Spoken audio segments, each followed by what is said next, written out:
like you to do is to take some time for some writing. So if you guys can think about a fixed versus growth mindset scenario of a two-voice poem that you could experiment with. So what I'd like you to do is just get out that piece of paper, scratch paper or whatever, or a notepad, and just think about a fixed versus growth mindset in a two-voice poem that you could draft. So this is a writing moment. We'll give you like 3 minutes.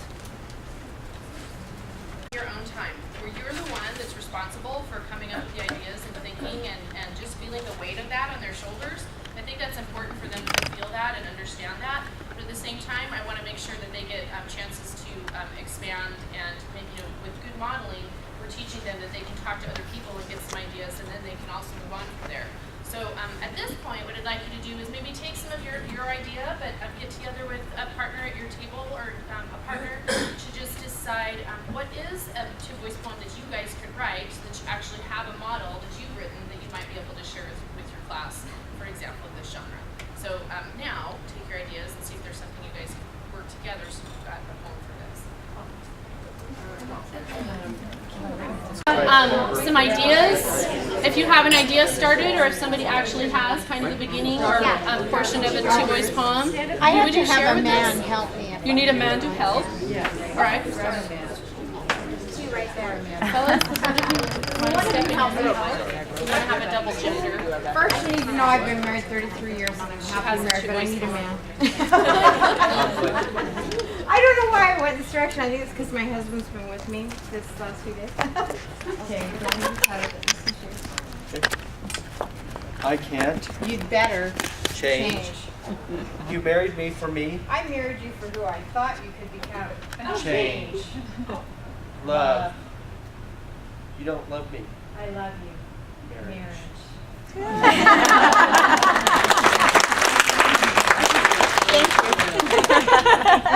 Nice job. Anybody else? Idea or your poem, or however you want to share it out. I just had the idea. I didn't flesh it out very much, but we read To Kill a Mockingbird, so I started with Tom Robinson, and it even goes with the fixed. Tom Robinson is guilty, innocent, and then they go through why they think he's guilty and why they think he's innocent. That's great. Yeah. There's a stir over here. Yeah. I have one. It's for first grade, so we did it on feet. So feet, something we use to measure to walk, can be broken into inches, used to get somewhere, find length, height, width. Cute. Oh, that's cute. When you first said feet, I was thinking feet. Yeah. Just like, your toes. So I learned as the poem went. I like that. Another idea? Say what your idea was. Oh, like the first day of junior high, so the kid's perspective and the teacher's perspective. So kid walking in, I'm going to make friends, and teacher thinking, they're going to sit calmly in their desk. And kind of that. And then maybe, go through the course of the year where they end up jaded 8th graders, soon to be by the end. I was thinking about that sort of exactly the same thing, except doing it actually with them. And so having two voice poems when they come into the classroom and have them find the commonality, because community is such a big deal in 9th grade. And then I would write with them because that's important. And I would take one kid and work with them too. So I thought that'd be kind of fun because I'm tired of what I have been doing for years. You're thinking something similar to what we've just done and starting the year off with that type of a focus. Yeah. Well, and we were even looking at the idea of doing, I'm so glad you said that, like at the end of the year, what was something you thought about in 7th grade? What do you still hold a belief with? And then maybe you save them and send it to them 10 years later. Be like, here's what you thought college was like. And Yeah, it could be a genre that silly. we've been throughout the year, that there's something at the beginning and then you do it around Christmas because some people are excited and some people aren't for vacation, or, when you come back, or that it could be a genre that you keep Come back to, pulling. Or you can keep collecting them and keep giving them choices of different things to share and how they express themselves. So we will talk about that more of some different genres. Any more? Yeah. We were discussing that anytime we use a Venn diagram. It's just Yeah, something to come off people back here started out that Venn diagram idea of having a graphic organizer and introducing that idea to them, coupled with this, is great. And really the poem ends up being Venn diagram or the projection of that or the reflection of that thinking? We did even in the early United States. You could do one where you have the immigrant and the citizen perspective because they both have fixed ideas of each other, and then what America is too, and then how these have changed. And when you're saying that, you have a student who does a double voice poem after their Venn diagram. Like when we're reading The Birds in my class, we also watch Hitchcock's movie The Birds, which are the story and the movie are pretty different. So we do a Venn diagram. If they write an essay on that, would it be the same type of work as doing a double voice poem? It's not the same product, but is it do you see where there's the thinking that they're pulling out of it? So in thinking about what we're asking kids to do and considering, is it always an essay that's necessary, or can you look at different genres that are doing the work that you're looking for? And that might give them a chance to have expression in different ways. So I think that could be an advantage. Like the girl I was talking about that struggled, she really hit it with this double voice poem, and having the choice for her to figure out how to express that was really powerful for her. So I think that this is a good one to give us different ways to allow kids to demonstrate what they know. Right? Okay, so keep that one in mind. We're getting ready to do our work now. We're going to look at grouping our standards. So Paula's going to talk a little bit about this, about how we can start looking at the standards to lead us in our thinking. And I'll pass the baton. A couple things that I wanted to address. Yesterday, the question of, these genre or these text types blend so much. How do we know what to tell our kids? And one of the things that I was thinking about this morning when I was hating to run was like the two voice poem, for example. I give kids a lot of models. It doesn't matter what genre it is. And then we talk about what are the characteristics of this genre. So this is a two voice poem. What do you have? Well, you have two people usually. You have them speaking in tandem at sometimes. You have some kind of trouble usually because there's different opinions, or you have some people that are very much the same and you're trying to point out the similarities. So if you have kids looking at models, it doesn't matter what genre it is, and talking about the characteristics that they're noticing, then you don't get caught up in this is a narrative, this is an argument, this is, because there's so much and it all blends in so many different ways. And I think that's where kids start to understand as writers that writing is about making choices. So for example, there was the book's called Genre Theory. I cannot remember the author's name right now. And she has this activity where you have kids look at, I don't know if you know the Dragonology books. Anybody familiar? Wizardology. They're like this series of books that look like encyclopedias, and they're set up like encyclopedias. Oh, I do have, you have it here. Deborah Dean. I don't think that's on your list. And Genre Theory. And it's got some really good ideas in there, but it's kind of a frustrating book because it spends the whole book talking about how kids really don't have an authentic audience because it's always the teacher in the end, right?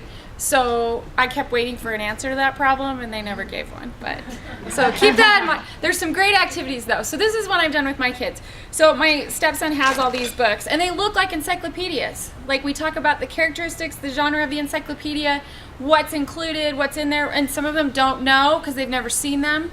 Like I remember growing up with Britannica, the 26 volumes. Haven't. So we have to kind of look at models sometimes too. And then we give them the Dragonology books. Is this still an encyclopedia? Because it's not real. There's wizardology, there's all this. So then we have that conversation about, well, yeah, it kind of is, but it's been tweaked a little bit, right, for effect to do this particular thing.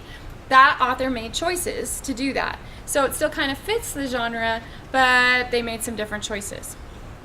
There are times I think that you can stretch the genre too far, but I haven't found any that I could use as really good examples with my kids because they probably don't end up out there, right? Because they haven't been very successful.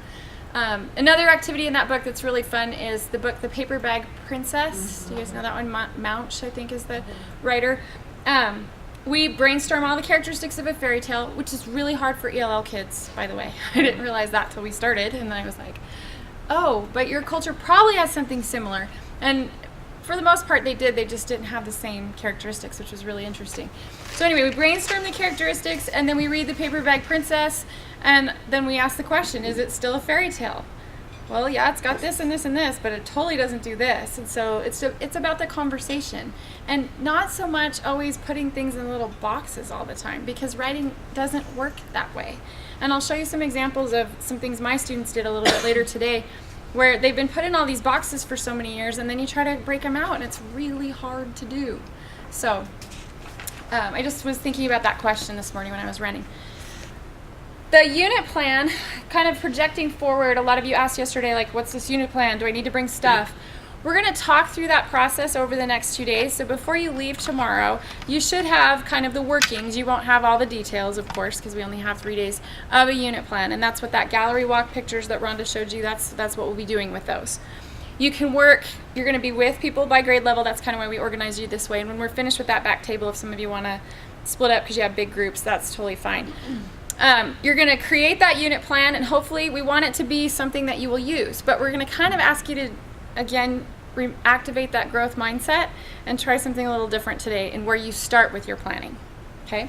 So these are the steps that we're going to go through. We're going to group standards, which if you haven't done that before, we're trying to get us to the point where the standards are the focus of our instruction instead of this novel that I love to teach or this particular content. Okay? We're going to write essential questions that we want kids to focus on. We're going to create performance tasks so we can backwards plan, and then we're going to brainstorm possible texts and documents that we can use to get at that particular standard for that performance task. So that's what we're going to be doing over the next couple of days. And it looks daunting, but it's really not. So, one thing to remember. The standards are an integrated model, and this is what we've been talking about with these text types. Although the standards are divided into reading, writing, speaking, and listening, and language standards for conceptual clarity, the processes of communication are closely connected as reflected through this document. For example, Writing Standard 9 requires that students be able to write about what they read. Likewise, Speaking and Listening Standard 4 sets the expectation that students will share findings from their research.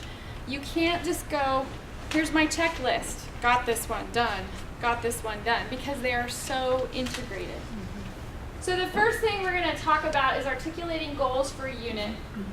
And this is from Wiggins and McTeague, which is on your sources sheet, Understanding by Design. Though considerations about what to teach and how to teach it may dominate our thinking as a matter of habit, the challenge is to focus first on the desired learnings from which appropriate teaching will logically follow.